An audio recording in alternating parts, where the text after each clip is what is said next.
नमस्ते दोस्तों। आज हम एक नए दौर में कदम रख रहे हैं जहां साइंस और टेक्नोलॉजी कमाल कर रहे हैं। अंतरिक्ष से लेकर हमारे शरीर के अंदर तक इंसान ऐसे राज खोल रहा है जो कभी साइंस फिक्शन लगते थे।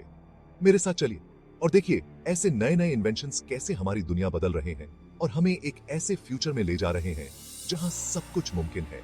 हम health care, environment technology, space exploration और कंज्यूमर इलेक्ट्रॉनिक्स के बारे में जानेंगे।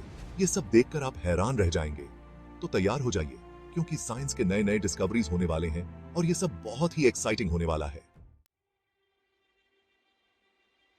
इंसान हमेशा से ज्यादा स्वस्थ और लंबी जिंदगी चाहता आया है और आज हेल्थ केयर में हो रही नई खोजें इस सपने को पूरा करती दिख रही हैं। पर्सनलाइज्ड मेडिसिन से लेकर जीन एडिटिंग तकनीकों तक हम मेडिकल चमत्कारों के एक नए युग में प्रवेश कर रहे हैं। सोचिए, एक ऐसी दुनिया जहां इलाज हर इंसान के डीएनए के हिसाब से हो, जहां डॉक्टर्स आपके जीन्स देखकर बीमारियों का पता लगा सकें और बचाव के तरीके बता सकें। यह है पर्सनलाइज्ड मेडिसिन का कमाल जो हमारे बीमारियों के इलाज के तरीके को बदल रहा है। और फिर है जीन एडिटिंग, जहां वैज्ञानिक लाइफ के बेसिक बिल्डिंग ब्लॉक्स को बदल रहे हैं। CRISPR-Cas9 जैसी तकनीकों से हम जेनेटिक बीमारियों को जड़ से खत्म कर सकते हैं। ये एक ऐसे भविष्य का वादा करता है जहां जेनेटिक बीमारियां सिर्फ इतिहास की बात होंगी। इसे एक ऐसे मॉलिक्यूलर कैंची की तरह समझो जिससे वैज्ञानिक डीएनए को काट और चिपका सकते हैं।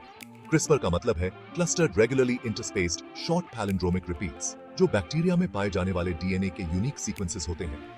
ये सीक्वेंसेस बैक्टीरिया के इम्यून सिस्टम की तरह काम करते हैं, जो पास्ट वायरल इन्फेक्शंस की जानकारी स्टोर करके रखते हैं। जब कोई वायरस अटैक करता है तो बैक्टीरिया इन स्टोर्ड सीक्वेंसेस का यूज करके वायरस के डीएनए को पहचानते हैं और उसे नष्ट कर देते हैं। वैज्ञानिकों ने इसी नेचुरल डिफेंस मैकेनिज्म का यूज करके CRISPR-Cas9 बनाया है, जो एक पावरफुल टूल है जिसका यूज करके स्पेसिफिक जीन्स को एडिट किया जा सकता है। CRISPR के बहुत सारे इस्तेमाल हो सकते हैं। वैज्ञानिक एक ऐसे भविष्य की कल्पना करते हैं जहां हम cystic fibrosis, sickle cell anaemia और हंटिंगटन्स डिजीज जैसी जेनेटिक बीमारियों को ठीक कर सकेंगे। CRISPR का यूज करके कैंसर, HIV और दूसरी खतरनाक बीमारियों के लिए नए और कारगर इलाज भी खोजे जा सकते हैं। आर्टिफिशियल इंटेलिजेंस या AI हेल्थ केयर को तेजी से बदल रहा है। बीमारियों का पता लगाने से लेकर नई दवाएं बनाने तक AI एल्गोरिदम्स बहुत सारा मेडिकल डेटा एनालाइज कर सकते हैं, जैसे मरीजों के रिकॉर्ड्स, मेडिकल इमेजेस और साइंटिफिक लिटरेचर, जिससे वो ऐसे पैटर्न्स और इनसाइट्स देख पाते हैं जो इंसानों के लिए देख पाना इम्पॉसिबल है। हेल्थ केयर में AI का सबसे बड़ा यूज मेडिकल डायग्नोस्टिक्स में है। AI एल्गोरिदम्स को मेडिकल इमेजेस जैसे एक्स-रेज, CT स्कैन्स और MRIs में बीमारियों के पैटर्न्स को पहचानने के लिए ट्रेन किया जा सकता है।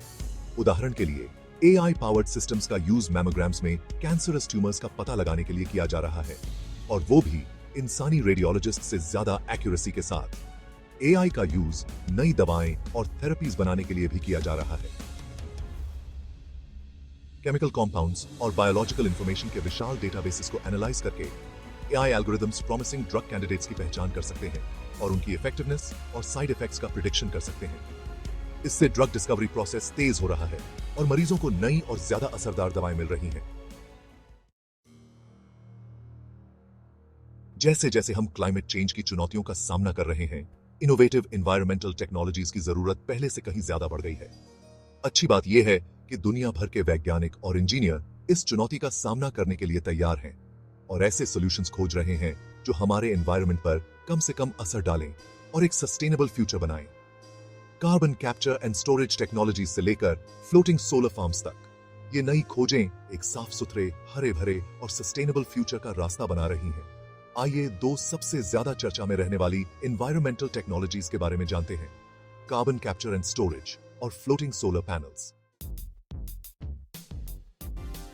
कार्बन कैप्चर एंड स्टोरेज या CCS एक गेम चेंजिंग टेक्नोलॉजी है जो पावर प्लांट्स और इंडस्ट्रियल फैसिलिटीज से होने वाले कार्बन इमिशंस को कम करने में मदद कर सकती है। CCS में कार्बन डाइऑक्साइड या CO2 को वातावरण में जाने से पहले ही कैप्चर कर लिया जाता है। फिर इस कैप्चर्ड CO2 को कंप्रेस करके एक स्टोरेज साइट तक पहुंचाया जाता है, जहां इसे डीप अंडरग्राउंड जियोलॉजिकल फॉर्मेशंस जैसे डिप्लीटेड ऑयल एंड गैस रेजर्वोयर्स या सेलिन एक्विफर्स में इंजेक्ट कर दिया जाता है। ये formations giant underground storage tanks की तरह काम करते हैं और CO2 को ट्रैप करके उसे क्लाइमेट चेंज में योगदान देने से रोकते हैं। क्लाइमेट चेंज को कम करने के लिए सीसीएस एक महत्वपूर्ण टेक्नोलॉजी है, क्योंकि यह हमें लो कार्बन एनर्जी फ्यूचर की ओर बढ़ते हुए फॉसिल फ्यूल्स का यूज क्लीनर तरीके से करने का मौका देती है। यह उन इंडस्ट्रीज के लिए ज्यादा जरूरी है जहां इमिशंस कम करना मुश्किल होता है, जैसे सीमेंट प्रोडक्शन और स्टील मेकिंग, जहां ऑल्टरनेटिव लो कार्बन टेक्नोलॉजीज अभी कमर्शियली वायबल नहीं है। फ्लोटिंग सोलर फार्म्स, जिन्हें फ्लोटोवोल्टेक्स भी कहा जाता है, रिन्यूएबल एनर्जी में तेजी से बढ़ता हुआ ट्रेंड है। ये इनोवेटिव सोलर पावर प्लांट्स पानी पर लगाए जाते हैं, जैसे लेक्स, रेजर्वोयर्स और ओशंस पर, और traditional land based solar farms के मुकाबले इनके कई फायदे हैं। फ्लोटिंग सोलर का एक मुख्य एडवांटेज ये है कि ये जमीन के लिए कंपटीशन नहीं करते। यह डेंसली पॉपुलेटेड एरियाज में बहुत ज्यादा फायदेमंद है, जहां जमीन की कमी होती है और वो बहुत महंगी होती है। फ्लोटिंग सोलर फार्म्स को एग्जिस्टिंग वाटर बॉडीज जैसे रेजर्वोयर्स और इरिगेशन पॉन्ड्स पर लगाया जा सकता है, जिससे जमीन का यूज अच्छी तरह से हो सके।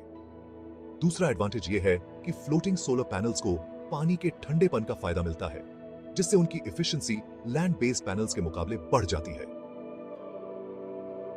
जो गर्म जगहों पर ज्यादा गर्म हो जाते हैं। पानी पैनल्स को साफ रखने में भी मदद करता है, जिससे मेंटेनेंस कॉस्ट कम